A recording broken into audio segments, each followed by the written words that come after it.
when I got married, I never revealed that my grandmother had left me 3 apartments. And thank goodness I stayed silent, because only a week later my mother-in-law arrived at my door, with a notary in tow. Can you imagine 1 week into married life, still buzzing from the honeymoon, when your doorbell rings and you open it to find your mother-in-law standing there, with a lawyer? Yeah, that happened to me. And it was just the beginning of a years-long battle over money, family, and what true love really means. That persistent doorbell, it jarred me out of our newlywed bubble. I rushed to the door, hands still wet from dishes, grumbling, "Who on earth is knocking this early?" Even though it was already 10 a.m. But in those first few days after the wedding, with Nathan and I staying up late, talking, watching movies, having romantic evenings, morning always felt too soon. Before I could even unlock it, my mother-in-law, Margaret Thompson, was there, standing perfectly poised, perfectly styled hair, a sharp pantsuit, and a look on her face that promised absolutely no fun. Beside her, a small man shifted uncomfortably, clutching a leather briefcase. From his neat hair and formal jacket, it was clear he was either a notary or some kind of lawyer. "Victoria." "Hello, dear." Margaret's voice cut through the air, leaving no room for argument. "We need to talk. This is Samuel Wilson, a notary and family friend. I decided it's time to sort out a few things." My heart literally sank. What could she possibly want to sort out a week after the wedding? I forced a polite smile, but anxiety twisted in my stomach. See, I still hadn't told anyone about my inheritance. 3 apartments in different parts of the city, all from my grandmother. It wasn't greed. I just hated when people dug into your finances. And more than anything, I didn't want my relationship with Nathan to be influenced by real estate. I desperately wanted him to love me, not my square footage. "Good morning, Margaret." I managed as cheerfully as I could, letting them into the apartment Nathan and I now shared. "Come in, Samuel. Nice to meet you." I tried to stay calm, but my nerves were already frayed. A terrifying thought flashed through my mind. Asterisk, was she here to make me sign something? A promissory note? A prenup? Asterisk, it had only been 7 days since the wedding. As soon as they stepped inside, Margaret acted like she owned the place. She glanced around, checking everything, then gave a sharp little wave. "Come on, Victoria. Seat the guest." I remembered my manners, invited them to the living room, and darted to the kitchen to make tea and bring out cookies. Even if I wasn't thrilled to be serving them, basic hospitality still mattered. "Victoria, where's Nathan?" Margaret asked, settling onto the couch. I asked him to be home. "He had to step out." "He'll be back soon." I lied a little. He'd just gone to the store and promised to be back in 20 minutes. I just needed time to figure out why she'd brought a notary into my living room. While I poured the tea, Margaret couldn't resist. "Things still aren't quite in order here. Young couples never understand how to keep a proper home, but we'll fix that later." I pretended not to hear her, gave her a tight smile, set her cup down. "Victoria," she said, her tone suddenly more formal. "Nathan's father, and I thought that now that you're part of the family, it's time to take care of some paperwork. You are married now?" "Yes, yes. We just want to avoid any future issues regarding property." She motioned to the notary, who looked like he wanted to sink into the sofa. "Samuel has prepared some documents. We believe it's important to be fair and transparent." I tensed up. This sounded like they wanted me to sign something right here, right now. "What kind of documents, Margaret? What exactly are we talking about?" I asked, trying to sound as innocent as possible. "Oh, nothing major," she said casually. "Just a prenuptial agreement, and a note confirming that if something ever happens, any property gained during the marriage will be split evenly. We also wanted to clarify, just to be sure, that you didn't have any significant assets before the wedding." My heart tightened into a knot. There it is, I thought. She's fishing, but I was ready. I'd suspected from the start she wouldn't be able to resist poking around in my private life. Oh, assets. I smiled. Well, I saved a bit for the wedding. Have a few small savings. Nothing major, really. I see, she replied, and from her face, I could tell she either didn't believe me or thought I was hiding something. And what about property? Did you own anything before the marriage? You people are really nosy, I almost blurted out, but I just shook my head gently. No, nothing serious. I used to live with my grandmother. That's all. But she passed away a while ago, and the apartment was small. It went to my parents. I bit my lip, not wanting to go into details. Technically, that apartment really did go to my parents. But the other three, the nicer ones, the ones my grandmother had bought back in the day, when she was still running her business, those she left to me in her will. No one knew, except the notary who handled the paperwork. I'd asked him specifically to keep it confidential for now. So nothing, Margaret repeated, eyes wide like she couldn't believe someone as plain as me could have married her son. Well, then, all good. Samuel, show her the agreement. I took the papers the notary handed me. I skimmed the prenup, in case of divorce, jointly acquired property. Nothing too alarming, except one clause jumped out at me. If one spouse, meaning me, is later found to have significant assets, those assets will be considered joint property unless specifically stated otherwise as premarital. In other words, they were trying to trap me. If it ever came out that I had something valuable, it would automatically count as shared, unless I declared right now that it was mine before the wedding. But if I said I had nothing, then I was signing away everything. I pretended to read the document very carefully. Meanwhile, Margaret kept talking. Nathan's a good boy, but you know how unpredictable life can be. And you, dear, come from a modest background. Why complicate things? That's why we decided to handle this now, to avoid any arguments later. Anger boiled inside me. So, to her, I was just some simple girl with no name and no status. Fine. But I knew if I told her the truth, that I had 3 apartments rented out and was making a very comfortable monthly income, she'd never let it go. She'd probably demand I sign them over to the family, or at least offer them to relatives at a discount. I didn't want that. Most importantly, I didn't want to ruin things with Nathan. He had no idea I was wealthy, and he truly loved me for me. At least I believed he did. I need to talk to Nathan first, I said firmly, handing the papers back to the notary. I'm not signing anything without him. Margaret bit her lip, but quickly composed herself. Of course, talk to your husband, but I'm sure he agrees with me. This is for your own peace of mind. Right, Samuel? The notary nodded awkwardly. He looked at his watch. If we're signing today, we'll need to do it before lunch. I have other meetings after that, he said.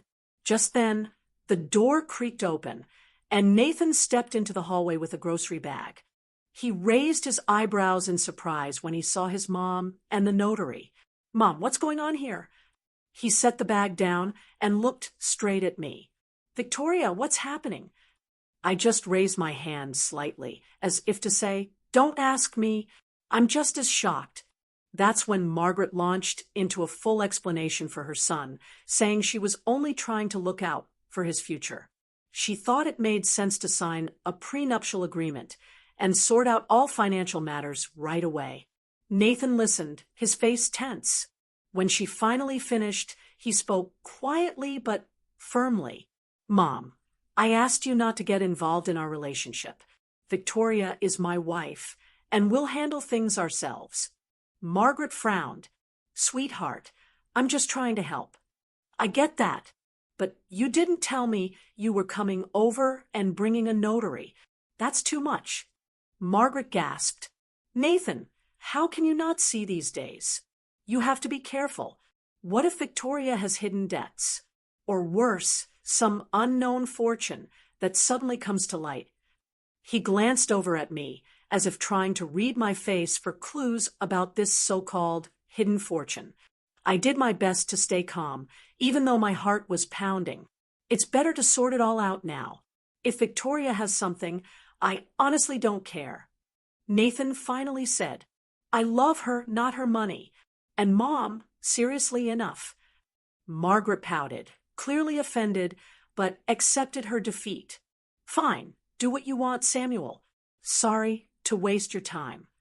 She stood and headed for the door. The notary got up, shrugged awkwardly, and followed her out. I felt such relief when the door finally clicked shut behind them. Nathan came over and hugged me. I'm sorry she acted like that. It's okay. I get it. She's just worried. She wants you to have stability and security, I said, trying to be diplomatic. But deep down, I had already made a firm decision. I wouldn't tell anyone about the 3 apartments. Not yet. Keeping quiet was definitely the right move, I thought. And that's how our married life began, with a not-so-subtle warning shot from my mother-in-law. It was just the beginning of a long and messy family saga. Margaret wasn't planning to back off anytime soon. She was determined to control everything. Our family, our finances, even what happened inside our home. Her attitude toward me swung back and forth. One day she'd be sweet, bringing flowers, inviting us to dinner, and the next she'd lash out, criticizing every little thing I did. To tell this story properly, and believe me, there's a lot more to it, you need to know that every chapter of our family life played out like a scene from a never-ending soap opera. And like any good soap opera, it was all about secrets, drama, and messy emotions. And yes, I had a major secret, the apartments my grandmother left me. But let's go back a bit. My life before Nathan was pretty normal. I grew up in a family of engineers. My dad was an electrician, my mom a design engineer. They both worked at the same factory. We weren't rich, but we got by. I finished school, got into university to study economics, and worked part-time at a small clothing store, so I wouldn't have to rely on my parents for money. My family was fairly easygoing, especially my grandmother. She raised me to be independent and confident, always telling me I could achieve anything I set my mind to. My grandmother was a unique woman. Back when times were tough, she and my grandfather did all sorts of side hustles, sewing clothes, trading rare items under the table. It brought in money, but it was risky. When the economy picked up, she started a small business buying cheap apartments here and there, renting some out, flipping others. She had a sixth sense for real estate and a bit of luck, too. Toward the end of her life, she decided to make a will, but she kept it secret from everyone. My parents didn't approve of her past gray area business tactics, so their relationship was always strained. But she loved me and trusted me. A week before she passed, already knowing her time was short, she asked me to meet with her notary. There, I signed the documents, making me the sole heir to 3 apartments. The will stated I could only take ownership after her death. After she passed, I followed all the legal procedures and officially inherited the properties. But I didn't tell anyone. There was no need. My parents thought the apartments had been sold or left to someone else. I think my grandmother wanted to avoid drama and infighting. And honestly, I think she was right. She left them to me because she believed I'd managed them wisely and wouldn't let them become the cause of family tension. But the real test of that secret came after I got married. My grandmother had warned me, sharp as ever, that nothing threatens an inheritance more than greedy in-laws. I used to laugh, thinking she was exaggerating. Asterisk greedy? Come on. People aren't like that. They'll understand. It's mine. Asterisk. But now, looking at Margaret, I was starting to realize my grandmother was absolutely right. I met Nathan in my 2nd year of university. He was a physics grad student, smart, passionate, and despite being a theoretical physicist, athletic and charming. We became close, started dating. He was incredibly gentle, caring, always joking that I was his muse. I saw how he treated his mother with deep respect. His dad was in the military, often away, so Margaret had raised Nathan on her own, helping him prepare for school and university. He saw her as a saint. So I understood Margaret was a central figure in his life. What I underestimated was just how much she would try to control it. Nathan and I dated for a long time before we decided to get married. Even during the wedding planning, Margaret was overly involved, insisting on how my hair should look, which flowers to pick, where to order the cake. I pushed back, stuck to my vision. The wedding turned out beautiful, but her presence loomed over everything. Still, I didn't argue. I figured what mattered most was love and mutual respect with Nathan. After the wedding, we moved into the apartment his parents had given us. It had actually been bought by his father years ago and was still in his name. It was a nice two-bedroom place, recently renovated, very comfortable, but I never felt like it was truly ours. His parents still had keys. Margaret would walk in unannounced, claiming she just came by to drop off pies or water the plants. I tried to stay polite, but deep down, I wanted a space that was truly ours, somewhere we made the rules. Still, I held back from suggesting an alternative. After all, I had options, those 3 apartments. But imagine me saying, "Hey, Nathan, let's move into one of my places. I never showed them to you, but I've got a few apartments." That would raise 1,000 questions. And I wasn't sure how Nathan would react. What if he thought I'd been hiding something? What if he got upset? Not to mention Margaret, who'd surely go into overdrive the moment she sensed I had a way out of her reach. So I waited. Then came that visit with the notary, just 1 week after the wedding. My secret almost slipped out, but I managed to keep it hidden thanks to staying quiet. Nathan took it in stride. He even said he didn't need a prenup. We love each other. I'm not planning on getting divorced, so why worry about splitting assets? He even joked, if Mom's so worried, maybe she should sign a prenup with Dad. We laughed it off and decided to live our lives, ignoring Margaret's odd behavior. But she didn't stop. She started showing up more often, nitpicking everything. Why are there dirty dishes in the sink? Where were you walking around until midnight? I tried to stay polite, but sometimes I couldn't hold back. Nathan felt the tension and did his best to smooth things over. But one day, something happened that really stood out. Nathan was at work. I was home studying for a training program. I'd recently landed a job at a consulting firm, but it required extra certification. Margaret showed up unannounced, glanced around, and sat down in the kitchen, staring at me. "Victoria, you do realize you won't be able to live on just Nathan's salary, right?" "Why not?" I looked up from my laptop. "I work too.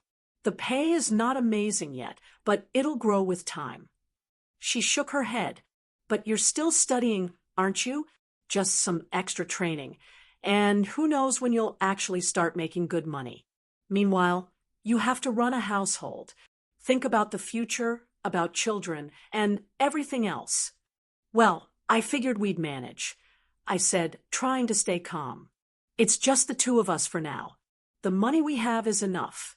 And if anything comes up, my parents are happy to help." "Your parents?"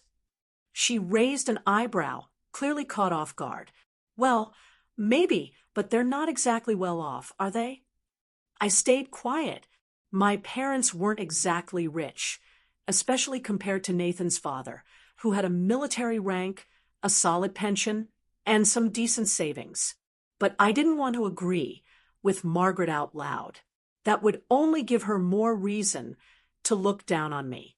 "Margaret," I said, the name slipping out naturally. She always insisted I call her that. "After all, I'm your second mom.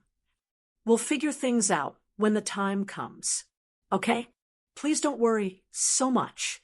Oh, everything seems so simple to your generation, she sighed, pulling her cup of tea closer. But you have to plan ahead. You can't just let life run its course. Take this apartment, for example. She motioned around. Sure, it's in my husband's name, but sooner or later, it'll belong to Nathan. And in case of a divorce, why are you jumping straight to divorce? I snapped, unable to hold it in. We just got married. I'm not implying anything. Life is unpredictable. Anything can happen. Do you two have any finances, property? Where would that come from? I shrugged. I'm only 23. I just started working. And I'm right. But what if your grandmother left you something? I heard she had money. I felt a chill run through me. Left you something sounded like a bait, a test to get me to admit the truth. I closed my laptop and looked her straight in the eye.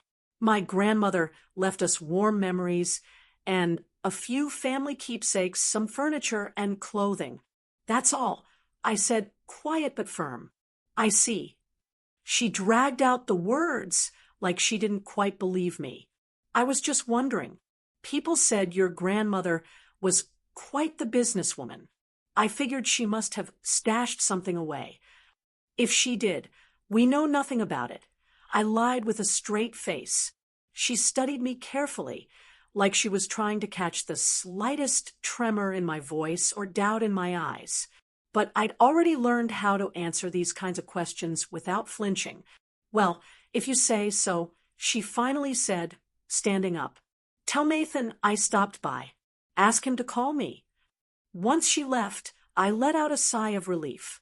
Yet again, I was reminded that telling her about the apartments would be like handing her a loaded weapon, something she'd use to constantly intrude and control. A few more weeks passed, and life slowly fell into a routine. I went to work.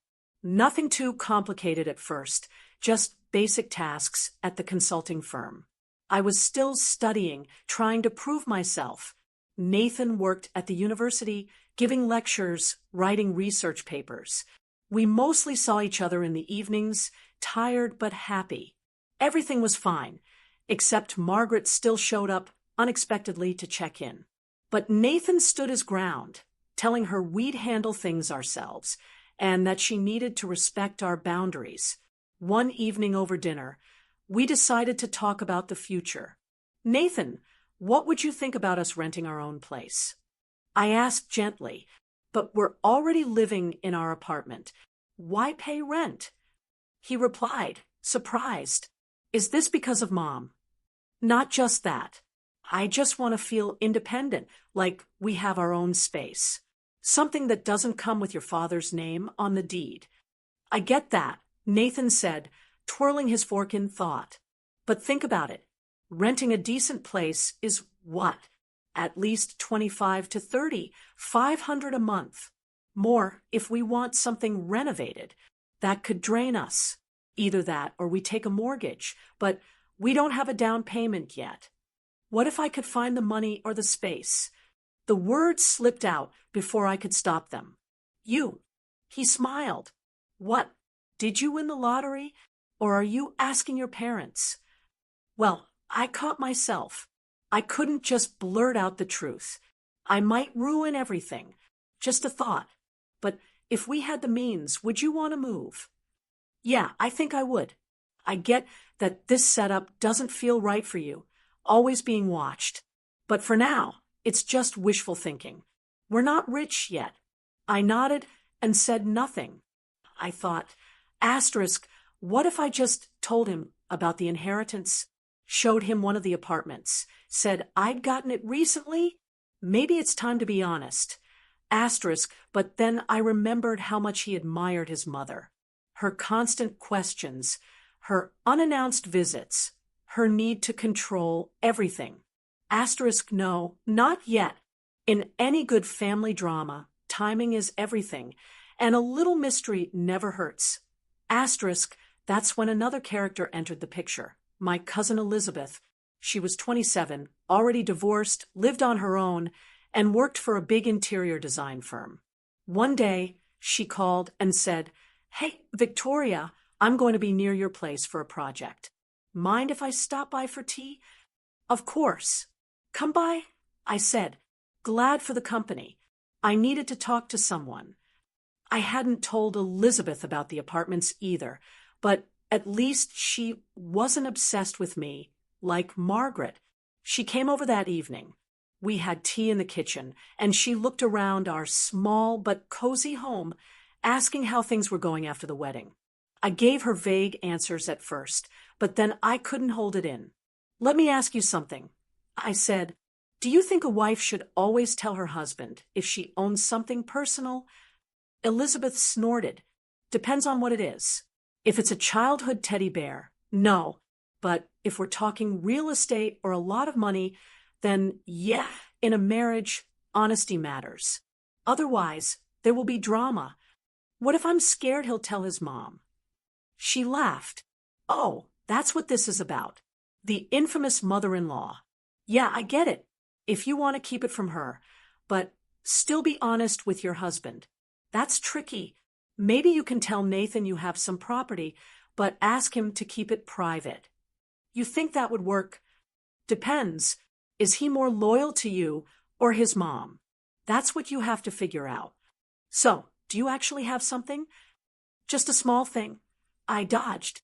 "A mortgage on a garage," I added randomly so I wouldn't look too suspicious. Elizabeth shook her head, but didn't push. After she left, I kept thinking about what she'd said. Telling Nathan would mean asking him to keep something from his mother, something serious. And knowing Margaret, that would put him in an impossible position. Wife wants secrecy. Mom demands the truth. He'd be stuck in the middle. No, better to wait. All this tension around the inheritance was starting to affect our relationship. Nathan was distant, quiet, coming home with a cloud over his head. One evening, I couldn't take it anymore. "Nathan, what's going on with you? It feels like you're hiding something from me." "There is something," he said, and my blood ran cold. For a second, I thought he already knew about the apartments. "It's Mom. She keeps pressuring me to convince you to sign a prenup. She calls every day saying it's for the best, but I'm tired of explaining to her that we don't need it." "Why won't she let it go?" I said, relieved it wasn't about the secret. "Just tell her we're not planning on getting divorced." "I try, but she thinks since you don't come from money, you have nothing to lose. And if we split up, you'll try to take everything." "That's insane." I snapped. "I don't want anything." "I know, but she thinks it's about protecting me and our family." "Maybe I should just sign it," I offered, remembering the clause about declaring assets now. "No," Nathan said, shaking his head. "I don't want that. It doesn't sit right with me. But what if it would at least calm her down?" "It won't. She'll just find something else to obsess over." We hugged. I could feel how torn he was. He loved me, but he didn't want to fight with his mom. And I was caught in my own storm. Should I hide the inheritance or not? Maybe I should just sign the prenup and write down that I have no property that might get Margaret off my back. But part of me resisted. What if the truth came out later? Would they accuse me of lying? I honestly didn't know what to do. A couple of months had passed since the wedding. Margaret, clearly tired of pushing us directly, decided to change tactics. She started stirring the pot within the family, dragging Nathan's father and a handful of relatives into the mix. Suddenly, there were all these family dinners with aunts and cousins, all dropping subtle hints about how young couples should focus on the greater good, not just their personal desires. At one of these dinners, I felt like I was under a spotlight, every glance slicing right through me. Nathan's Aunt Irene sat across the table, asking strange questions. "Victoria, you studied economics, right? Our whole family's full of engineers. And then there's you, a humanities person." "Yes, I majored in economics." I nodded, knowing full well it wasn't technically humanities, but I didn't feel like correcting her. So, you're good with money? That degree won't go to waste. There was something mocking in her tone. I hope not. Have you ever thought about using your knowledge to boost the family's income? Like, say, investing in real estate? I almost choked on my salad when she said real estate. Has Margaret already been whispering her suspicions to Auntie? I thought, trying to stay calm. I answered, well, I don't exactly have that kind of capital lying around to jump into real estate, and we just got married, so we're a bit tight on cash. And Irene replied, slyly, but maybe your grandmother left something behind. I heard she was quite resourceful. Maybe, Margaret chimed in, but Victoria claims she didn't inherit anything. I pretended not to notice the bite in her voice and smiled as politely as I could. Oh, if only I'd invest in the stock market, or maybe buy a little apartment to rent out. But for now, that's just a dream. Nathan sat beside me, growing more and more tense by the minute. It was obvious he hated how his family was cornering me like this. Finally, he'd had enough. Can we please change the subject? These constant comments about money and grandmas are getting old. Victoria's my wife. If she doesn't have anything, stop pestering her. And if she does, I'm sure I'd already know. Enough. The room fell into awkward silence. Margaret looked offended. The rest of the relatives started whispering. I felt like the odd one out again, but deep down I was proud. Nathan had stood up for me. Still, one small victory wasn't enough to win the war. Margaret wasn't done. This time, she launched a whole scheme.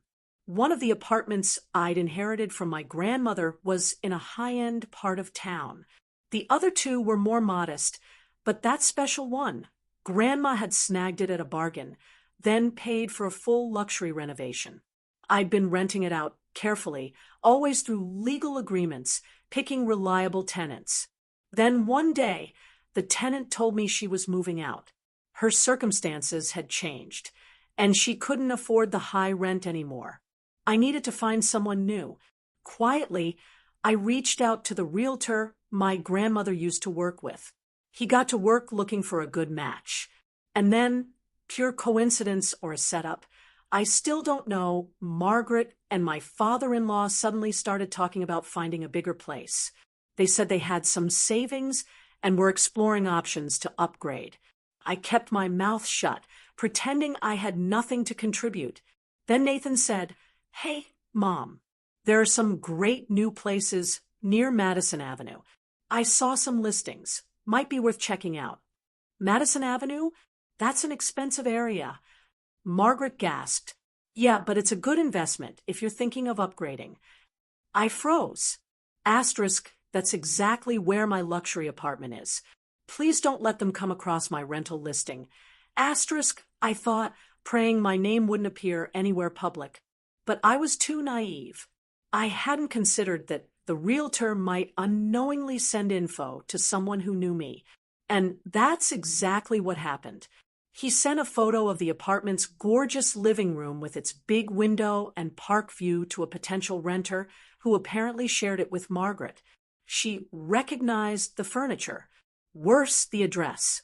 She vaguely remembered that Grandma used to live on Madison Avenue. That was enough to spark suspicion. Still unsure, Margaret asked the friend to schedule a viewing and take her along. They went. The realtor greeted them, led them into the apartment. Margaret immediately recognized the interior. Familiar decor, family photos I hadn't yet taken down. She walked through the rooms, soaking in every clue.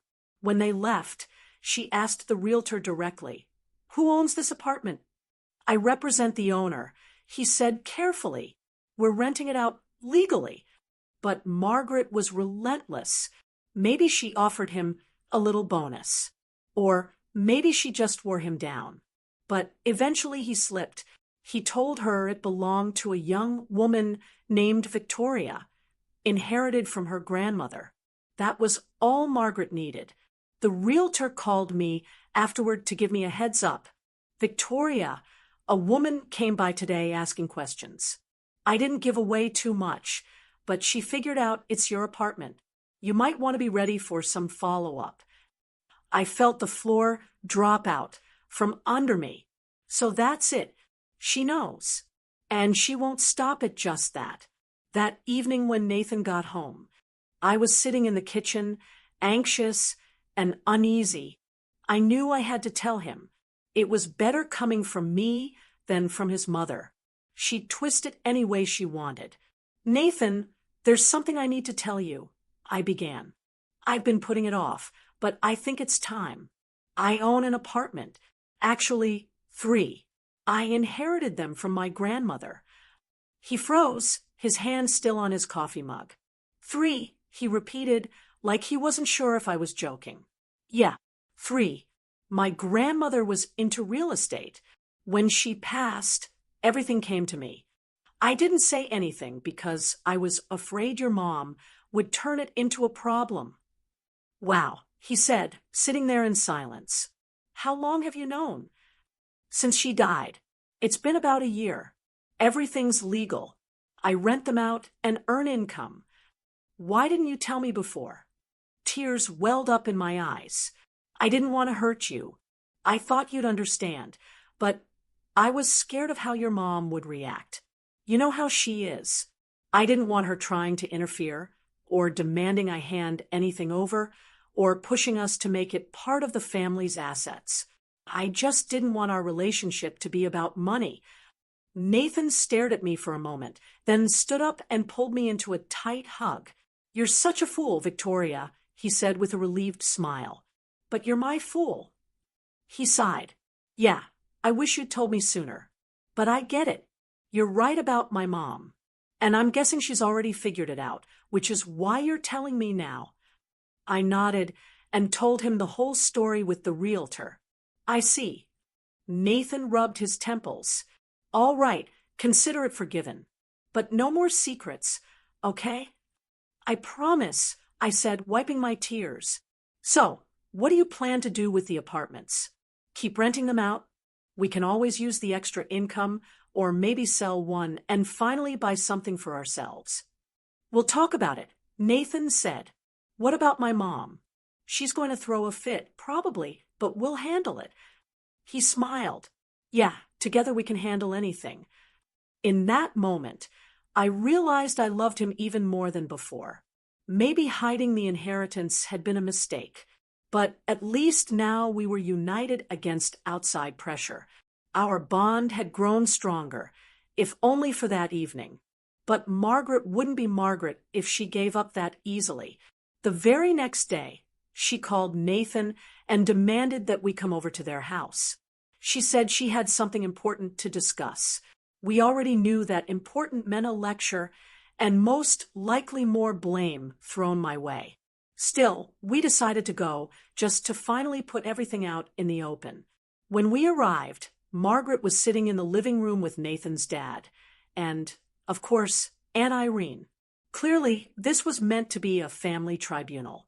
We greeted everyone, and I tried to act confident, even though I was shaking inside. Margaret gave me a cold stare and opened with, Victoria, we found out that you own 3 apartments. She said it like an inquisitor unveiling a crime. And you've been hiding this from us. Yes, I do, I replied calmly. So what? It's an inheritance, personal property I received before the marriage. But why did you lie? Aunt Irene jumped in. We asked several times, and you said you had nothing. I didn't lie. I just didn't think I was obligated to tell you. I countered. It's personal business. I didn't owe anyone an explanation. Well, now it's out in the open, Nathan's dad said, trying to sound more diplomatic. Victoria, you have to understand, we're family. Things like this are better shared openly. When I saw how aggressively you were all poking into my and my parents' financial background, I decided silence was safer. I admitted, yes, it was a mistake, but not a huge one. Not huge. Margaret snapped. Don't you see how this reflects on the whole family? Now people will think you've been deceiving us, or that we're gold diggers. Mom. Nathan stood up. What people? Who cares what anyone thinks? This is between me and Victoria. No one else. No, son, it's not just about you. When you got married, we all became one family. And I don't like that your wife hid 3 apartments. Who knows what else she might be hiding? Maybe she doesn't even plan on having children. Maybe she's just using our family for gain. That was too much. Something inside me snapped. That's outrageous. I exclaimed. What a horrible thing to say. Mom, stop. Nathan raised his voice. That's enough. Yes, Victoria owns some property. That's great. Why can't we just be happy that someone in the family is financially secure? Why does it always have to turn into suspicion? Because she kept it a secret. Margaret insisted. That means she doesn't trust us. And if she doesn't trust us, who knows what else she might do behind our backs? Or maybe it's because we gave her plenty of reasons not to trust us. Nathan's father suddenly chimed in, making the whole room go silent. He looked straight at his wife. So, now you're taking her side? Margaret snapped. I'm on the side of common sense. He said, Victoria's choice was questionable, sure, but I understand it. She probably assumed you'd try to dictate how she should use the apartments. And that's exactly what you were planning, wasn't it? Margaret didn't say anything, but her face said it all. Of course, she had wanted control. Of course, she had plans, maybe to sell, reinvest, or decide what was best for the family. But Victoria, wasn't giving her that power.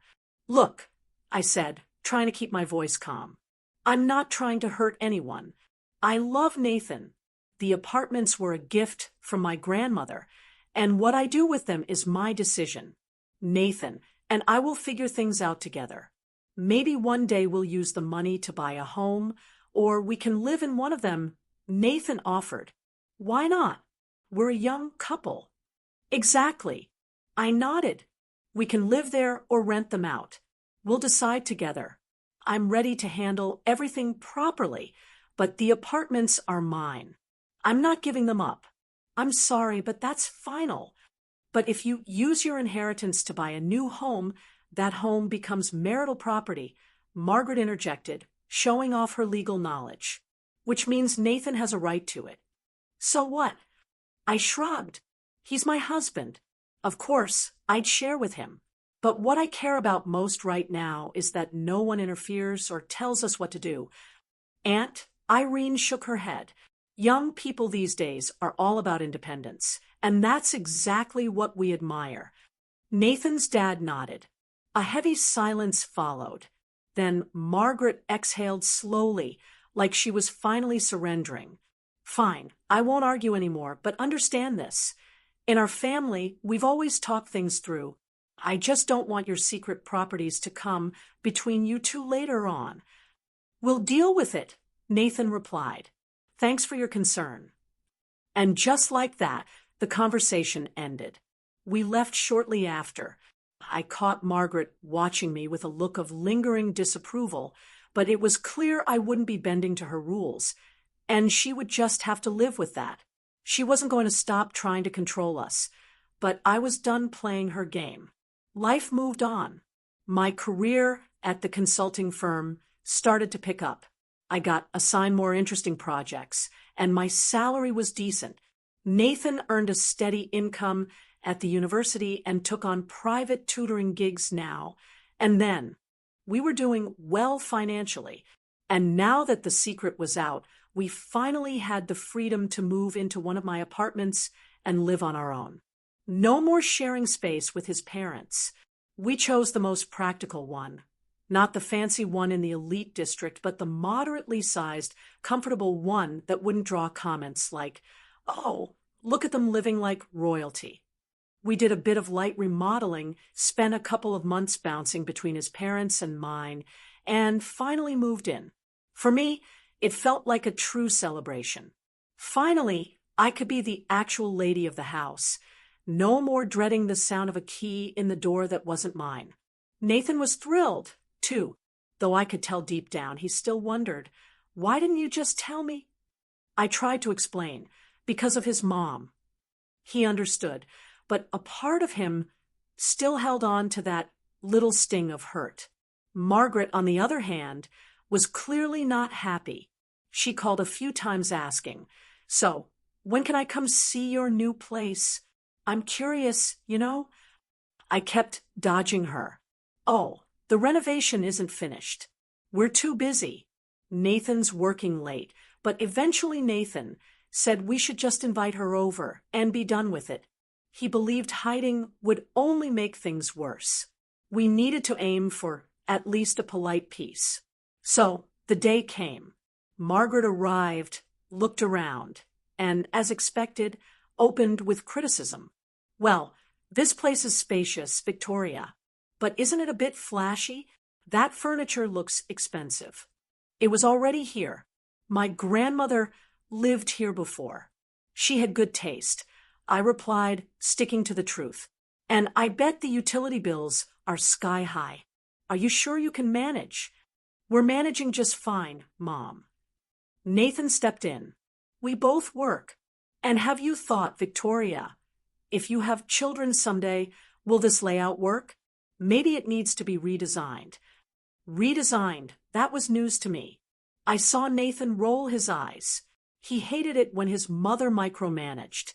I kept my tone even. "The layout is fine. If we want to, we can turn the other room into a nursery. It's too soon to worry about that."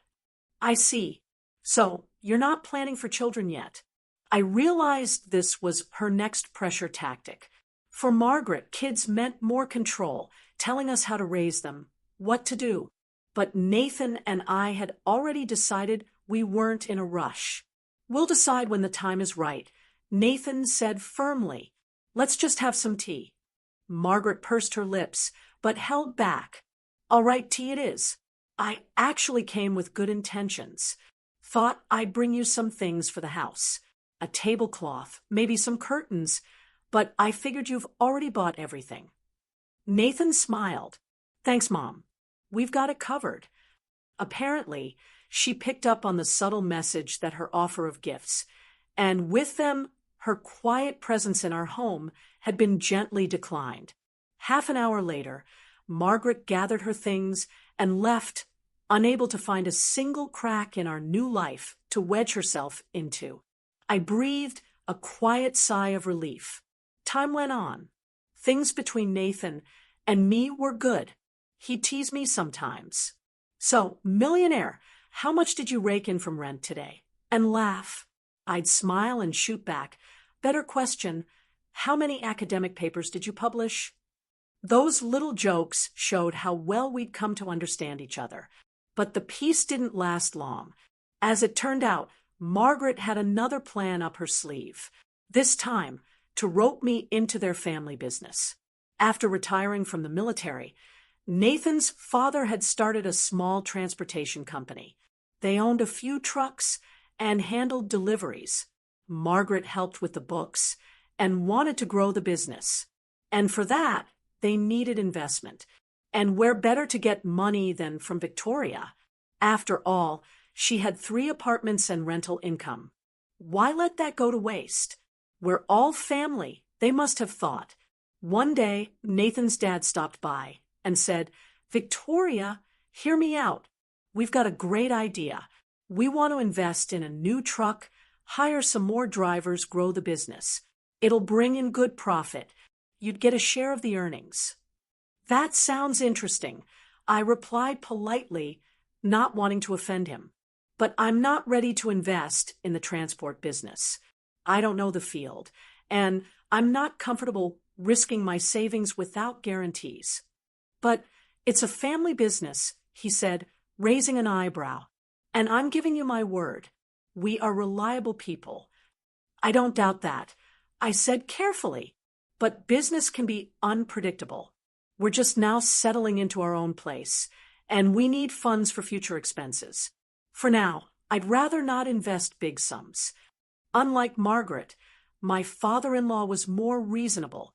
He simply nodded and said, "I understand, but if you change your mind, you know where to find us." But the very next day, Margaret called.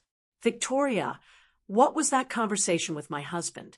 You refused to invest. Yes, I confirmed. I'm not ready to invest in something like that. But we're family. Is that how you treat your own? I'm not obligated to fund every project someone suggests just because we're related. Of course not. But families help each other. I'll help if someone's seriously ill or in a real emergency. But putting money into a business that might fail, that's not charity, it's risk. You don't trust us? Her tone sharpened. I don't trust unverified investments. I'm sorry, but it's my decision. She hung up, and I knew what that meant. Another storm was coming, and I was right. Margaret started spreading the word that I was greedy, unwilling to support the family, hoarding my money for myself. I began hearing it from people I barely knew. Why won't you help your husband's family? I just waved it off. I don't owe anyone an explanation for my financial decisions. Nathan stood by me. He said it was my right, but even he couldn't stop his mother from talking. We started seeing her less and less. At family gatherings, she would pretend I wasn't even there, speaking to Nathan through me, as if I were invisible. He hated it, but tried not to stir things up. I didn't want to escalate either, but deep down I knew things would probably stay like this. Margaret had lost her chance to control my money and my property, so now she'd just sulk and gossip.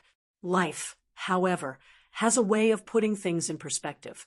The transportation business hit a rough patch. Competition increased, and some legal issues cropped up. They had to dip into their savings and ended up with almost nothing. Margaret was furious, angry that I could have helped, but didn't. Still, the truth was clear. If I had invested, we would have lost that money, too. My doubts had been justified. Meanwhile, Nathan and I were building our life. We fixed up our apartment, started talking about the future. A year later, we decided we were ready for a child.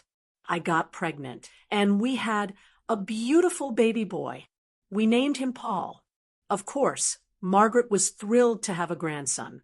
She rushed to the hospital with flowers, all smiles, pretending all past grudges were forgotten. But the moment I got home and started raising Paul my way, the old patterns returned. Suddenly, everything I did was wrong. How I fed him, how I dressed him, when I took him outside, and then the hints began again. Maybe you could let us stay in one of your apartments while we're struggling. We could rent it out, rebuild the business, and pay you back later. Mom, stop. Nathan cut in. We're not discussing this. That was the moment my grandmother's advice finally came into full clarity. Asterisk, don't tell anyone about the apartments. No one but your husband, and only once you're sure of where he stands. If his family starts pressuring you, stay silent as long as you can. Asterisk, in the end, I didn't stay silent forever. But I held the line long enough to keep control over what was mine. And because of that, I held on to control over my life. I guess you could say that's where our story ends. But in family dramas, nothing really ends forever. Still, here's the point. I got married, didn't mention the inheritance. A week later, my mother-in-law showed up with a notary trying to lock me into a contract. I said nothing, and that silence protected my property. Later, when the truth came out, Nathan stood by me. We went through fights, tension, and plenty of drama, but our love held firm. And my status as the daughter-in-law with 3 apartments that stayed mine and mine alone. Today, we're just living our life, raising our son. I'm still working in consulting. Nathan's still at the university.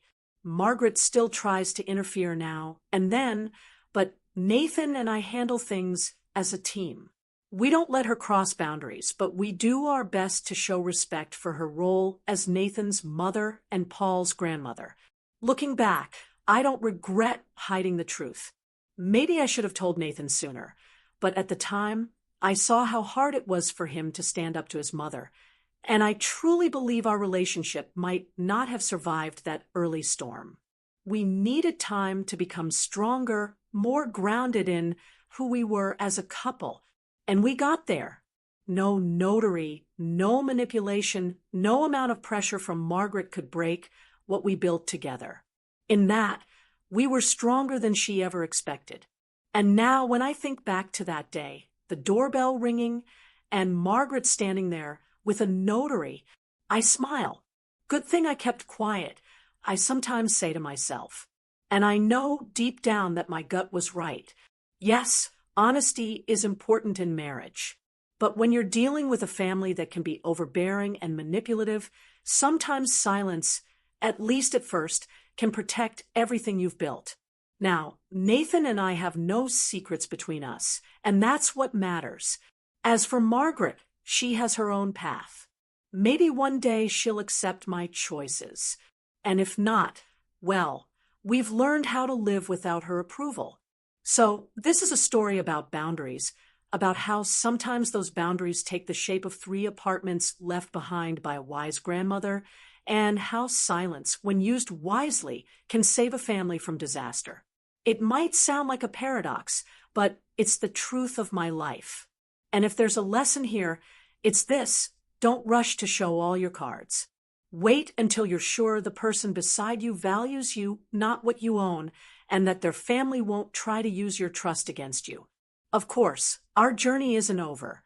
We're raising a son, thinking about having another child, continuing our careers. Margaret will no doubt keep trying to push her way back in, because family drama never truly ends. But we've been through enough to know how to handle it. And if anyone ever shows up at our door with a notary again, this time I'll be ready, with paperwork, boundaries, and all the confidence I need to protect what's mine. Because life has taught me one thing: everything emotional and material should be protected, both legally and personally. That's how you make sure no surprise relatives with papers can ever shake your peace again. I look at my little son peacefully sleeping in his crib and think, may he grow up surrounded by love, free from any sort of family manipulation. Nathan and I will do everything we can to make sure he feels happy and secure. And as for my apartments, maybe one day when he's grown, one of them will give him a head start in life. That'll be my gift to his future. But that's another story. So that's how it all turned out. The beginning of our marriage was loud and messy, like something straight out of a family drama. Accusations, notaries, family interventions, arguments about money and inheritance. But we made it through. And the moral of this long story is simple: love each other, trust each other, but never let even your closest relatives cross your personal boundaries. And if you have an inheritance, be prepared. Someone will come for it. Still, if you've got someone by your side who truly loves you and stands with you, even the most persistent notary won't scare you. That's my story. No magic, no miracles, just real life, raw emotions, drama, and in the end, strong love. And so I wrap up this tale about how sometimes keeping quiet can be your greatest protection. I look at my now 2-year-old son and can't help but smile at how curious and clever he's becoming. When Paul was still tiny, lying in that crib, I thought the hardest part was behind us. We had defended our independence. We'd carved out our own space, dealt with the inheritance, and created a stable family life. But life has always had new twists in store, and our family saga kept unfolding. Still no magic, but plenty of emotional ups and downs. At first, things were relatively calm. We were enjoying parenthood. Nathan was enthusiastically buying toys and books, and I was juggling work and household chores. My parents, who lived in another part of the city, helped with Paul when I asked. They were respectful and didn't intrude on our life. Only Margaret continued to drop by unannounced. Spotting a pile of laundry or scattered toys, she'd launch into a new round of judgment. Victoria, really? A child could trip over these cars. And when's the last time you mopped the floor? She'd scowl, scanning the living room cluttered with Paul's things. We're fine, Mom, Nathan would say, trying to distract her from my housekeeping crimes. Paul likes it here. It's his space. And anyway, we just got back from a walk. Didn't have time to clean up yet. Honestly, compared to the time she showed up with a notary or demanded money for a business, these little complaints barely registered. We were used to them. We'd think to ourselves, asterisk, whatever. At least she's not poking around in our finances. Asterisk, but it soon became clear her ideas about money, business, and inheritance hadn't disappeared. She just hit pause. And now she was gearing up for the next round. This time with a new angle. Nathan and I had been toying with the idea of selling one of my remaining apartments and buying a house closer to nature. It would be great for Paul to have space to play outdoors, not just around the apartment block. And I had to admit, I dreamed of a big yard with flowers and a patio for family dinners. Nathan liked the idea, but hesitated. Moving to the suburbs would mean sacrificing convenience, longer commutes, more driving for school runs. We're not talking about some remote village, I argued. There are suburbs with good infrastructure, schools, shops, buses, and peace and fresh air. In the end, we decided to hold off. Instead, we focused on upgrading our current place to make it more comfortable for Paul. We turned one room into a proper kids' room. Bright wallpaper, toys, bookshelves. Everything felt like it was falling into place. Then Margaret showed up again. This time, she didn't come alone. With her was a woman I'd never seen before, maybe in her 40s. Victoria, this is Gabrielle Peterson, a longtime family friend. Margaret introduced her guest, not bothering to explain what exactly made her a family friend. She's a realtor, works in real estate. We thought you might need her help. I frowned slightly as I took their coats. Why would I need a realtor all of a sudden? Well, you do own 3 apartments, Margaret said with an overly sweet voice that dripped with fake concern. Maybe Gabrielle can help you manage those assets. Then she raised her voice slightly, as if making some grand announcement. Maybe you two could discuss selling one of them and investing in something promising. I tensed. This was sounding all too familiar, like their old pitch about the transport business. Thanks, but I'll handle my properties myself, I said, still polite, but feeling the irritation rise. I already work with someone I trust. Gabrielle's excellent. Margaret insisted. And who knows, maybe you'll even want to expand by a 4th property. Now, it was obvious. She'd brought Gabrielle to nudge me towards some scheme. Maybe another attempt to rope me into one of her investment ideas. Margaret, look, I said as calmly and politely as I could. I'm always open to new people, but if I ever decide to buy or sell, I'll let you know. For now, we're not planning any deals. Gabrielle gave a pleasant smile. Of course, no pressure. If you ever need anything, Margaret has my number. They left about 10 minutes later. Margaret looked so bitter. You'd think I had just ruined a $1 million deal. I just smirked to myself.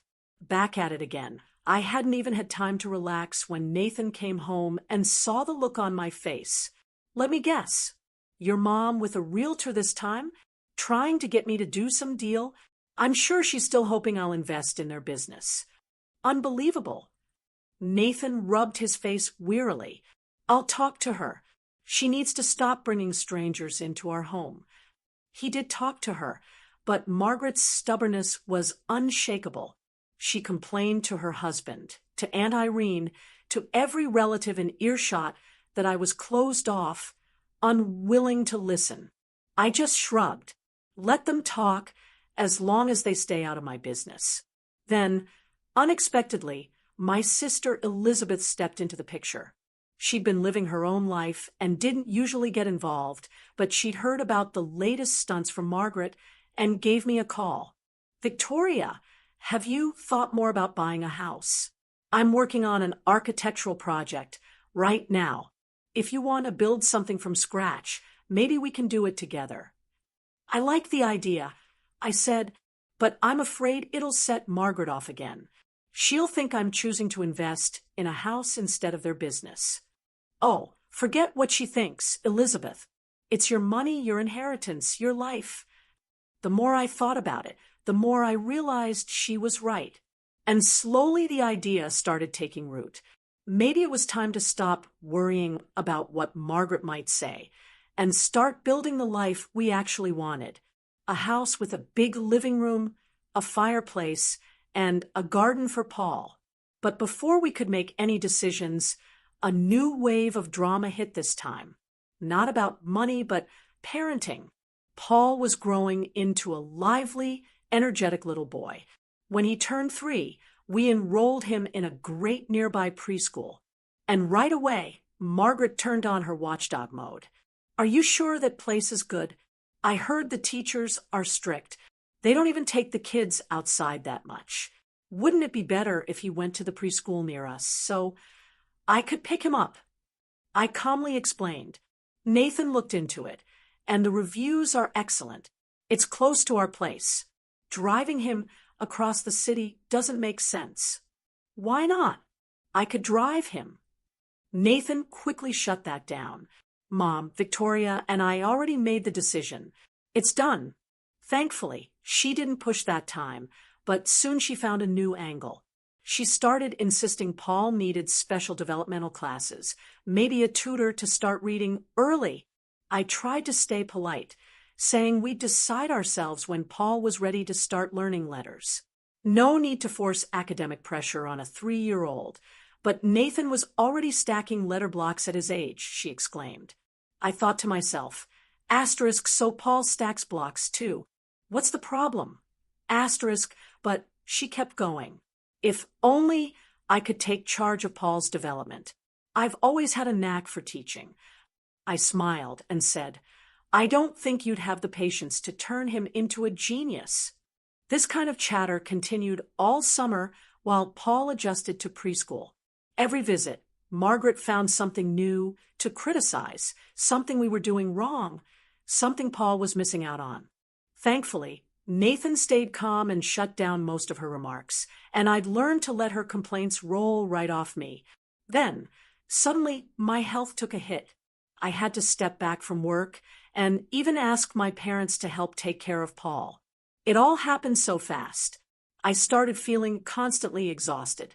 My lower back and stomach hurt. Doctors found some gynecological issues, and I had to undergo surgery. Thankfully, it wasn't anything critical, and within a month I was back on my feet. But that period really shook up our family life. First of all, Margaret suddenly tried to step into the role of primary caregiver. She showed up at our place and said, Victoria, you've got surgery coming up. You can't take care of the house or the baby. I'll move in and take control of everything. As soon as I heard move in, I froze. No way. I was grateful for the offer, but I knew perfectly well that given the chance, Margaret would start rearranging furniture and running the household her way. Nathan tensed up, too. Mom, that's way too much. Victoria's parents already said they'd help out, and I'm going to take some time off. I'll be home while she recovers. If we need extra support, we'll call. Margaret got offended. Right. I see. I'm not welcome anymore. Don't come crying to me when you need a pair of helping hands. I was worried Nathan might cave, but he didn't. He stood firm that his mother wouldn't be living with us. Besides, I was an adult, not helpless, and the surgery wasn't so serious that I'd be out of commission for months. In the end, I recovered in peace, spending a couple of weeks at my parents' place, so I didn't have to worry about cooking or cleaning. Paul stayed with Nathan or came to visit me. My dad would bring him over. My mom handled all the chores, and I just rested. Want me to get you more vitamins? She asked one evening as I sat quietly in an armchair reading. I've got everything the doctor prescribed. I smiled. I just need time and rest. Margaret clearly wasn't happy. Her heroic help wasn't needed. From a distance, she started complaining to Nathan over the phone. Oh, so your wife's mother is more important now. And I'm no one, I guess. Nathan kept trying to reason with her. Mom, come on. It's just more comfortable for Victoria over there. She doesn't have to adapt to someone else's place. It's her childhood home. Let's not turn this into a fight. Margaret begrudgingly dropped it, but clearly didn't let it go. Soon enough, she found a new way to express her discontent. By the time I came back home, fully recovered, Margaret's family council had apparently made a new decision. Her husband and Irene and some random relatives decided our son Paul needed to spend more time with extended family to be properly raised. Apparently, I was lacking in traditional values. They started talking about it openly. Let's take Paul to our country house on the weekends. He should get used to being around his extended family. Sure, the repairs aren't finished yet, but it's basically a summer home. He could bond with his uncles and aunts there. I stayed polite but firm. Thank you, but Paul's still too little to be away from us for long. He's not used to your house, and everything's new to him there. Besides, we enjoy spending weekends with him ourselves. Of course, Margaret didn't like that answer. This is just selfish parenting. It's good for kids to have a change of environment, and you don't mind him visiting your parents. Why block him from seeing his paternal grandmother? I had to remind her that there's a big difference between a couple of hours at grandma's and a full weekend away in an unfamiliar place. I wasn't even sure the house was safe. Last I'd heard, the roof needed work, and there were issues with the electricity, and with her husband still trying to fix his failing business. I doubted they had the means to make the place kid-friendly. But Margaret wouldn't budge. You're insulting our whole family. You don't think we're capable of taking care of a child? We want Paul to grow up trusting all his relatives. Nathan saw that I was about to lose my temper and stepped in. Mom, we're not against visits, but Paul's still more comfortable with us. Let's give it time. When he's older, maybe 5 or so, we can talk about weekends away. That ended the conversation for the time being, but I knew it wasn't over. I could see it in Margaret's eyes. She was already plotting her next move, still determined to prove she was the one who called the shots in this family. While all this drama was playing out, my sister Elizabeth was climbing the career ladder in interior design. One evening, she called, full of excitement, "Victoria, you won't believe it. I'm working on a premium suburban development. They're going to start selling lots and houses soon. Pricey, but the area is amazing. You and Nathan ever think about investing in something like that?" It got me thinking. We were happy with our apartment, but long-term, I'd always dreamed of having a house, at least for weekends and holidays. I brought it up with Nathan. Let's check it out, see where it is and what the prices are. He said, if it looks promising, maybe we buy a lot and build later. We went to see it. It was about an hour outside the city, surrounded by forest, near a river, clean air, peaceful vibe. But yeah, not cheap. I figured if I sold one of my mid-range apartments, it would just about cover the lot. The only question was it worth it? Building a house isn't quick or cheap. Back home, we started weighing our options. You know, Nathan said, I really like the place, but let's be honest. If we buy the lot, we'll still have to pay for utilities, designs, construction. We don't have enough saved to do it all at once. It might just sit there empty for years while we go barbecue on the weekends. Might be smart, might not. Then again, the value could go up. It's an investment, and if we change our minds, we can always sell it. After a lot of back and forth, we decided to go for it. I knew that once I put an apartment up for sale, Margaret would catch wind and try again to redirect my money into their business. I wasn't wrong. I discussed everything with my longtime realtor, the same one who had worked with my grandmother. The apartment was in demand, and we found buyers quickly. But during the paperwork process, Margaret somehow found out the apartment was up for sale. She showed up fuming. Victoria, what is this? I hear you're selling your apartment and didn't even consult us. Why would I? It's my property. I replied coolly. But we're family and I have an idea. Invest the money in our trucking business. We've started rebuilding, bought a couple of used trucks, but we need one more brand new. The profits will be yours. I sighed inwardly. So predictable. Sorry, Margaret, but Nathan and I already decided to buy a lot in a new housing development. That's more important for our family than another truck. Out of moves, she tried playing the guilt card with Nathan. Son, are you even thinking straight? That area doesn't even have a preschool or clinic. Maybe talk some sense into your wife. Mom, this is our decision, Nathan said, trying to stay calm. We've thought it through. One day, we'll build a house. It's a long-term project for us. You'd be better off putting that money toward Paul's education abroad. She shot back. That house will just end up half-built and abandoned. I realized then there was no point trying to reason with her. Sure, we didn't know yet how we'd fund the construction, but just knowing we'd have a piece of land and the option to live outside the city gave us peace of mind. I stood firm. We've made our decision. The sale is nearly finalized. The money will go straight into the land. Margaret went quiet, then muttered, "You'll regret this," and slammed the door on her way out. We sold the apartment and bought the lot. Now, we just needed to figure out when to start building. We weren't in a rush. We wanted Elizabeth's help with the design, time to save up, and to avoid living in the middle of a half-dug foundation. Everything was going pretty smoothly until Margaret hit us with an unexpected move. She decided to drag my parents into the drama. One day, I got a call from my mom. "Victoria, Margaret just called.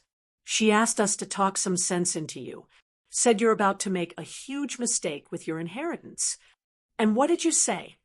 I asked, already clenching my fists. I told her you're smart and can make your own decisions. But she wasn't happy.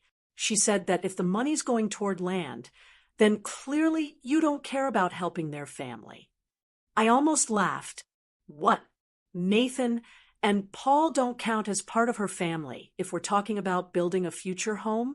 But I wasn't laughing for long. It was clear Margaret was now trying to recruit allies, even pressuring my side of the family. "Mom, don't worry. I've got everything under control. Margaret's just stressed because of their business problems. She wanted me to give her the money for trucks, but, it's my money, my life." "Of course, sweetheart, don't worry. We're with you." That helped me calm down a bit. But inside, a quiet fury was building. I really wanted to shut Margaret down once and for all so she'd never try to pull this again. Still, I kept myself in check.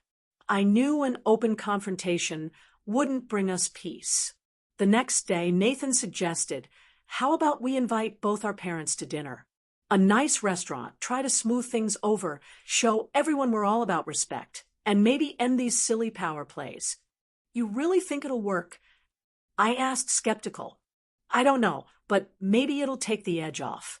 They'll still be seeing each other at birthdays and holidays." We booked a table at a quiet restaurant and invited both couples. My parents arrived first and took their seats. Then came Margaret and my father-in-law. She walked in like a queen, ready to declare war. To his credit, her husband smiled and greeted everyone kindly. The conversation started with the usual health, the weather, Paul's progress at preschool. Then it shifted to work. Who was doing what these days? I hoped we could tiptoe around the money and real estate stuff. But of course, Margaret raised her glass of wine, squinted, and said, "Well, then, let's drink to the day when everyone in this family finally learns to trust each other and stops hiding profitable deals and future plans." Nathan and I exchanged looks. My parents stayed politely silent, clearly not wanting to get dragged into drama. I turned to Margaret and said as calmly as I could, "Margaret, I hope you're not implying that anyone here is hiding things on purpose. We've already cleared everything up." "Well, you never ask for advice," she said, shaking her head. "Do we need to consult people on every decision? Nathan stepped in. You and Dad run your business however you like. You don't check with us first. His father nodded. Nathan's right. We make our own choices, and so should you, too, Margaret. Let's admit they're grown-ups now. Margaret sighed heavily, took a sip of wine, and then turned to my mom. Catherine, what do you think? Is it normal for a family to make big decisions without consulting anyone? My mom smiled. I think people ask for advice when they trust someone and want to hear their opinion, but demanding that someone consult you, that's too much. The kids will figure it out on their own.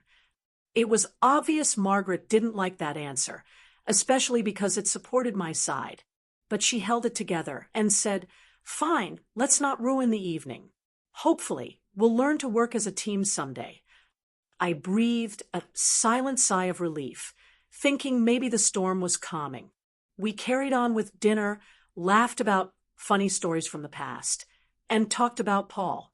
Things seemed more relaxed, but as we were saying goodbye, Margaret came up to me and whispered, You think I'm just going to back off? No, my family is my family, and you don't get to ignore our problems. We'll talk again. A chill ran down my spine, but before I could respond, she was already heading to the coat check. Nathan shot me a questioning look like, What did she say? I just shrugged.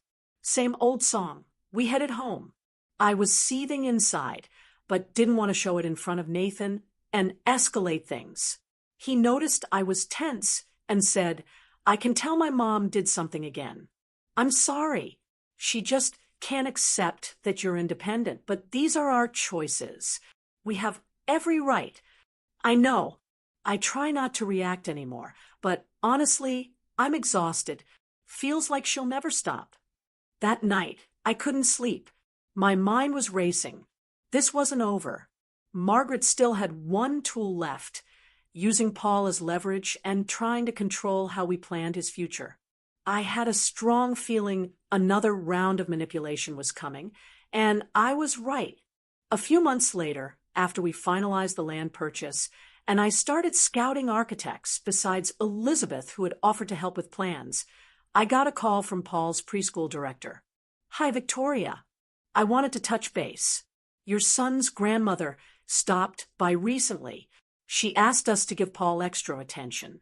I just wanted to clarify how we should respond to that. I froze. Which grandmother?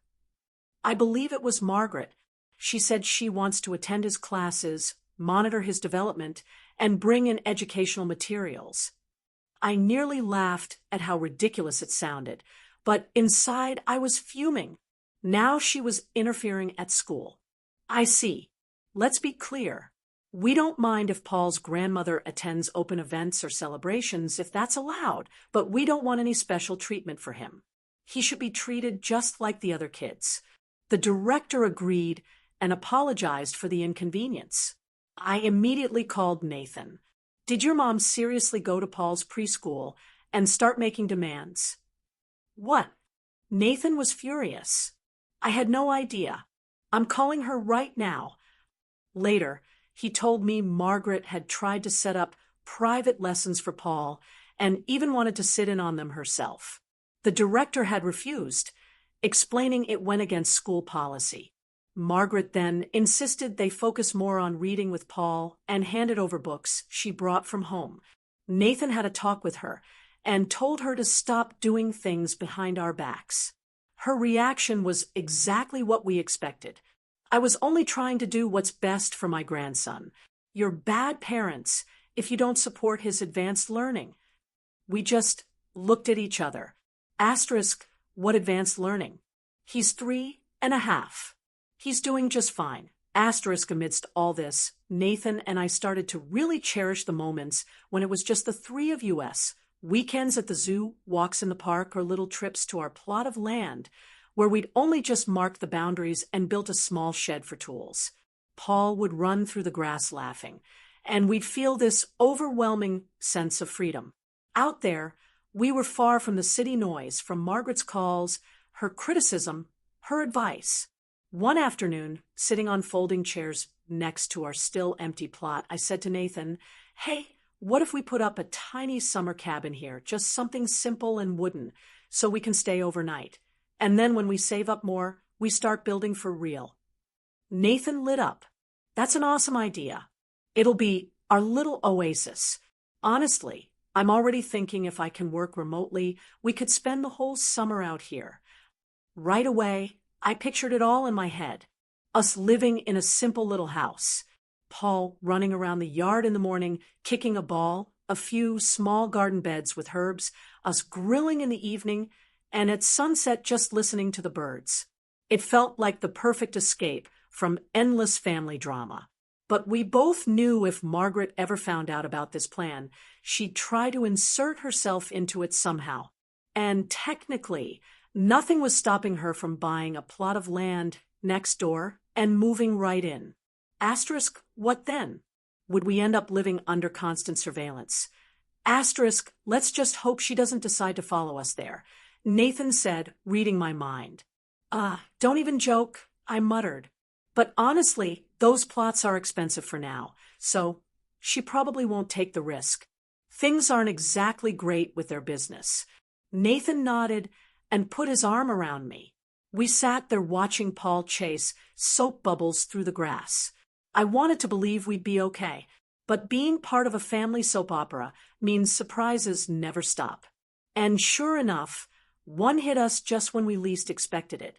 The heating system in our current home, the apartment we had bought and were living in, suddenly broke down. The pipes were ancient, never replaced even back when my grandmother lived there. We hadn't done a major renovation either, kept pushing it off as something for later. And now, in the middle of winter, the pipes started leaking. One of the mains even burst. We called the plumbers, but it took them a few days to fix everything. The apartment got damp, Paul started coughing, and Nathan was fuming because the repairs were going to cost a fortune. That's when Margaret showed up. "I told you you need my help with this kind of stuff. This is a full-scale overhaul, and you can't handle it on your own." I mentally smirked. Of course, she'd love to manage the renovation, too. We did have money set aside. Thankfully, I was still earning from renting out the other two apartments, and Nathan and I had savings for the house. But replacing the entire heating system was still a big expense. "Thanks for your concern, Mom," Nathan said calmly. "We've got the funds. We'll hire good specialists and make sure it's done right. Why don't you just come live with us while it's all going on?" Margaret asked hopefully. The thought of moving in with Margaret and my father-in-law for an indefinite period made me shudder. I could already hear her now. I get to supervise everything. Honestly, I'd rather stay at my parents' place. At least there, I wouldn't get guilt-tripped every hour. "Thanks for the offer," I said politely.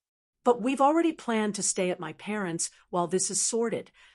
"Of course, always the wife's family," Margaret grumbled. Nathan, raising his voice slightly, said, "Mom, enough. Catherine's apartment is spacious. You and Dad are already crammed in your two-bedroom. You've got your own stuff to worry about. Why make it harder for everyone?" That ended the conversation, and we avoided a full-blown argument this time. While the repairs were underway, I stayed at my parents' with Paul. Nathan bounced back and forth, checking in on the workers, sometimes crashing at our damp apartment. It was exhausting, but it also made me think even more seriously about building the new house. "We need to speed up the country house project." I told Elizabeth, "We need a backup home." When Elizabeth heard about our mess, she said, "I'll sketch a great concept for you. If you can find a decent construction crew, you could break ground by fall." "And the money," I muttered, already thinking of how much the apartment repairs had eaten up. "I get it," she said. "It's a lot, but start with the foundation. Later, you can work on the frame. Building takes years sometimes, but at least you'll be moving forward." I lit up, told her we'd think it over. Nathan agreed, but warned me, "Just remember, if we start building, it'll either mean taking out a loan or using up all our savings." Otherwise, it'll drag on forever. I still have rental income from one apartment, and I've got some tucked away. We might be able to pull it off without a loan, but we'll have to tighten our belts. We talked it through and decided to start small and see how it goes. The apartment renovation wrapped up in a couple of months. We moved back in. Then came another bombshell. Nathan's dad announced that their transport business had officially collapsed. His partners walked out. Debts piled up. They'd had to sell off assets. Suddenly, Margaret and her husband had no money left to live on. His pension was a pittance. Her job was unreliable and only part-time at that. One day, Nathan came home from meeting with them, sat down heavily, and said, "Victoria, it's bad. Mom's pushing Dad to sell their apartment and downsize, but even that won't cover their debts." "That's really sad," I said quietly, genuinely feeling sorry, though, honestly, Margaret had pushed her husband into risky decisions without any safety net. "She's hinting that we should help out," Nathan continued. "Like, give them money to cover at least part of it, but I don't want to ask you. It's your family inheritance." I sighed deeply. Sure, I felt bad for them, but after everything Margaret had done to me, if I handed over a big sum now, I'd only feel used. "Nathan, I'm willing to consider an interest-free loan or something if they sign a contract and agree to repay it. But just giving them the money, I'm sorry." "No, I get it. I don't want to just hand it over either, but they're still my parents. I can't just say figure it out on your own." "I understand," I said, "but I doubt your mom would agree to any formal agreement. She thinks just because I'm in the family, I owe her." We spent a long time discussing options. Nathan could take out a loan himself, but then everything, our lives, our home plans, would be at risk. So we decided he'd talk to his dad, see if he was at least reasonable. The talk happened, and his dad agreed if we were going to help, he was ready to put their country house up as collateral. But when Margaret found out, she exploded. "You're putting our dacha up as collateral." To her, that greedy, selfish woman who's just looking out for herself. Nathan tried to calm her. "Mom, it's the only realistic way to make sure the loan gets paid back. Victoria's not refusing to help. She just wants a guarantee. That's normal. Guarantees. We're a family. How many times do I have to say it? Families help each other without strings." Of course, nothing good came out of that. Margaret threw a fit, said she'd rather die than take money from me with conditions. But Nathan's dad, being more level-headed, understood the situation. Eventually, they must have decided to manage on their own. Nathan and I breathed a sigh of relief. We felt bad, sure, but we also couldn't keep being the family's ATM. And then came the twist we never saw coming. Nathan's dad called in the middle of the night.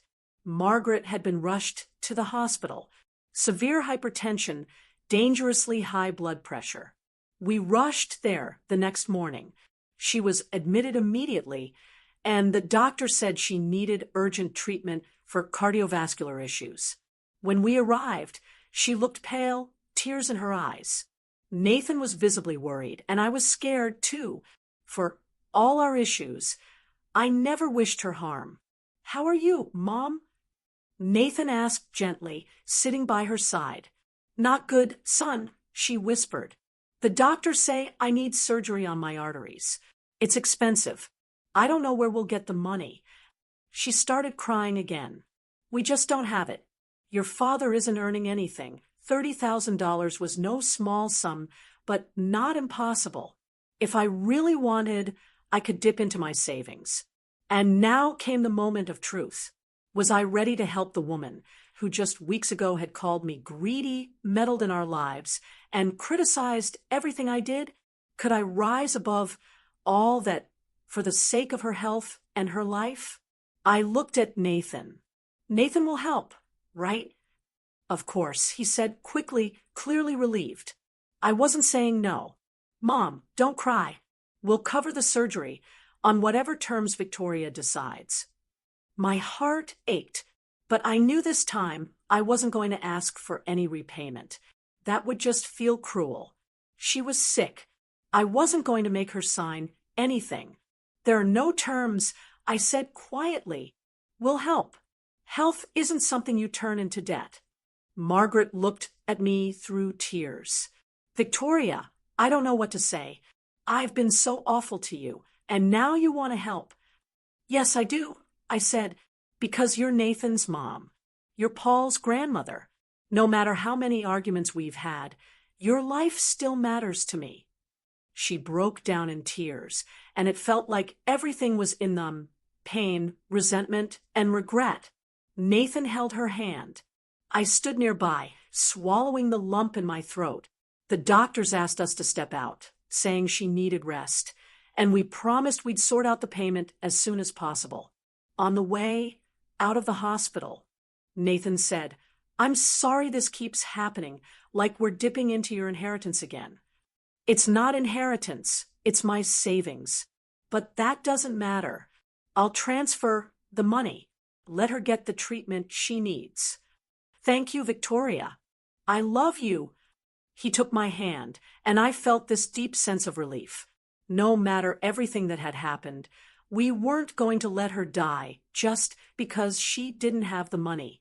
Maybe, just maybe, this would finally soften her heart toward me. We paid for the surgery, and a week later, it was successfully done. Margaret was moved to a regular room. The doctor said she'd need rehabilitation at a health resort next. She looked better, even though still weak. When Nathan, Paul, and I came to visit her, she smiled. "Hi, my darlings." "Sorry, Paul. Grandma couldn't see you sooner. I'll get better soon, and then you'll come visit me." Okay. He beamed. He didn't really grasp how serious everything had been. I noticed something had shifted in Margaret. She was warmer toward me. I guess a health scare has a way of changing your perspective. She quietly called me over to her bed, asking Nathan to keep Paul busy. "Victoria, I need to say something. I'm really grateful for your help, and I want to apologize. My whole life, I believed that if someone in the family had money, they should share it and follow the family's rules. But you've always had your own mind, and I fought that." "I understand," I said, sitting down. "You did what you thought was best for your son. But I was wrong. I'm sorry for bringing a notary to your door during your first week of marriage, for pushing that prenup, for pressuring you to invest in our business," she said, her voice low with shame, "and for trying to manipulate things with your son. What matters is that it's all behind us now." I felt a warm wave rush through me. "Focus on getting better. When you're out of here, let's try to build a more peaceful relationship." She nodded, and tears welled up again. "You're a good person, Victoria, and I only realize it now. I was scared of you. I don't even know why. I thought you were after Nathan for his money, that you'd leave him and take half the apartment. But it was never like that. No, it wasn't. I just wanted us to live our own life, not by someone else's rules." We talked for a little while longer, and for the first time, I felt like we were equals. Maybe she really had come to understand how wrong she'd been. As we left, Nathan hugged me and said, "Looks like things are finally changing. Who would have thought it would take a health scare to get here?" "Life has a weird way of teaching us things," I said. The next couple of months, Margaret went through rehab. We paid for her stay at the sanatorium. I'd stopped counting the cost. After years of fighting, I just wanted some peace. Even my father-in-law seemed a bit warmer toward me now. He probably saw that I didn't abandon his wife when things got tough. In the evenings, he'd call Nathan to give updates and thank us for everything. When Margaret came home, we threw a little celebration, set the table, invited my parents and Aunt Irene, who was also happy to see Margaret recovered. We gave her small gifts, and for the first time in years, she raised a toast and said, "Victoria, I want everyone here to know you're not just my daughter-in-law. You're truly part of this family. You didn't just help me get better. You helped me face my fears. Thank you for teaching me to respect someone else's boundaries." I sat there smiling, hearing the sincerity in her voice. I kept thinking, did we really just reach a truce? Maybe after all those years of battle, we were finally heading toward peace. Of course, life's never completely perfect. There are always little things that pop up. Margaret still offered parenting advice now, and then, sometimes a little too eagerly, but wasn't aggressive or critical anymore. It came from a genuine desire to help. She stopped hinting that I owed them anything financially and began to respect that I had my own path. More than that, she started appreciating my professional skills. "Victoria, you know about finance. Can you help your father and me figure out how to refinance our loan?" she asked one day calmly, without that usual controlling tone. I gave her a few suggestions and called a couple of economist friends. They were thankful, and things began to settle down. Meanwhile, my sister Elizabeth had finished designing the plans for our future house. We started looking for a construction crew. Margaret now asked with genuine curiosity, "What are you two planning? What kind of facade will it have? Are you putting in a fireplace? I can already picture you sipping tea by it in the winter." She spoke with real enthusiasm. "If you need help choosing materials, I know a good designer. We worked together during one of our old renovation projects. And I realized I'd actually welcome her suggestions as long as they came kindly and not with the intention of taking control. Maybe relationships could change if people just showed a bit more humanity. Nathan visited the land almost every week, keeping track of everything. On weekends, Paul and I would join him. We'd set up a small wooden cabin with a few beds, a table, and chairs, enough to stay for a couple of nights. Paul loved it. For him, it already felt like a real countryside home. Still temporary, but definitely ours. One day, as I was chopping firewood near the cabin needed to heat the little stove, Nathan walked up to me and said, "You know, I don't say this enough, but I'm so proud of who you are. You stand your ground. You don't let anyone push you around, but you're still kind even to people who've hurt you." "Thank you." I smiled, brushing my hair back from my face. "And you've done a lot, too. You could have sided with your mom, pressured me into giving up my savings for the family business, but you always stood with me." "Because I love you," Nathan said simply. We hugged under the wide blue sky, feeling like all of it, carving out our independence, defending our boundaries, even clashing with relatives, was worth it for moments like this. In the end, we found our way to understanding, even if it wasn't instant. And now I often think back to that day when I was younger and far more naive, standing at the threshold of my new married life, hearing the doorbell ring and finding my mother-in-law on the doorstep with a notary. It's been 4 years since then, but it feels like a lifetime. I still tell myself, thank God I kept quiet back then, because if I had told her about the 3 apartments from the start, she would have done everything in her power to take control of my inheritance and my freedom. Who knows, maybe Nathan and I would have clashed even harder and wouldn't have survived that kind of pressure so early in our marriage. On the other hand, I've come to realize sooner or later the truth comes out. What really matters is having the person you love stand by your side when it does. All of my mother-in-law's attempts to reform me were doomed from the start. In the end, it was her health scare that opened her eyes. She saw who was really there for her, who was willing to help. And maybe that's what finally changed her attitude toward me.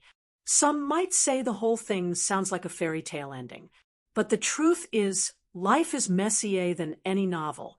There are still new chapters ahead. Finishing the house, raising Paul, maybe even having a second child. Margaret, though she's calmed down a lot, is still not an easy person. Every now and then, she'll have a flare of jealousy or try to control something. But now I know how to handle it. I calmly say, This is our family. We're happy to hear your advice, but the decision is ours. The most surprising part is that after her surgery, she started talking to me like a friend. Maybe she finally realized life is too short to waste on fights and power games. One day, she even told me, Victoria, when I was young, I had a terrible relationship with my own mother-in-law. She always criticized me for not earning enough, for being bad at housekeeping, and I guess I absorbed that pattern.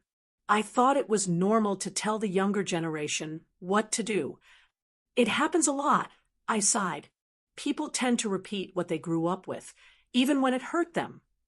We were sitting in the kitchen, having tea. Nathan and Paul were in the other room, building something out of blocks. And for the first time, I didn't see Margaret as some all-powerful critic. I saw a woman who had faced her own fears and insecurities. It's a shame it took me this long to realize, she said, looking out the window. But thank you for giving me the chance to make things right. My heart softened, and I realized I was genuinely glad. Somehow, we had gone from being adversaries, or at least rivals, to being people who could talk, listen, and support each other when it mattered. As of now, life is calm. We're still living in my grandmother's apartment, which has truly become our home. Meanwhile, we've started building on our plot of land. Paul goes to kindergarten. This fall, he'll start a prep program for school. Margaret picks him up, sometimes when we can't, and they found their own rhythm. Her special methods now just mean reading fairy tales together in the evenings. No more notaries showing up at our door. No one's trying to tell me how to spend my money. And on my end, I help my in-laws when I can, like the time we chipped in together to send them on a health retreat. I do it now not out of guilt or fear, but simply because I want to. Sometimes when I share old family stories, my friends ask, "Wait, your mother-in-law, the same one who used to be awful?" I smile and say, life changed, and we changed with it. Most importantly, I learned to set boundaries and not let anyone cross them. That, I think, is the real outcome of this long story. My marriage to Nathan was tested by fire, from my inheritance to his mother's influence, and the way we made choices together.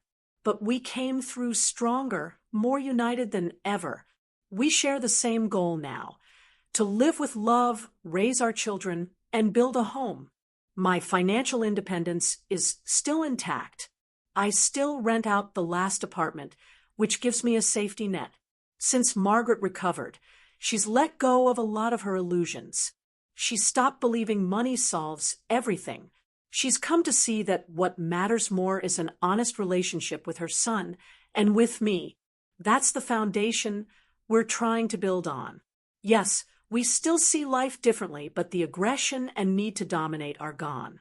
Sometimes I think back to those early days after the wedding, the very beginning, when Margaret showed up with a notary and demanded a prenup.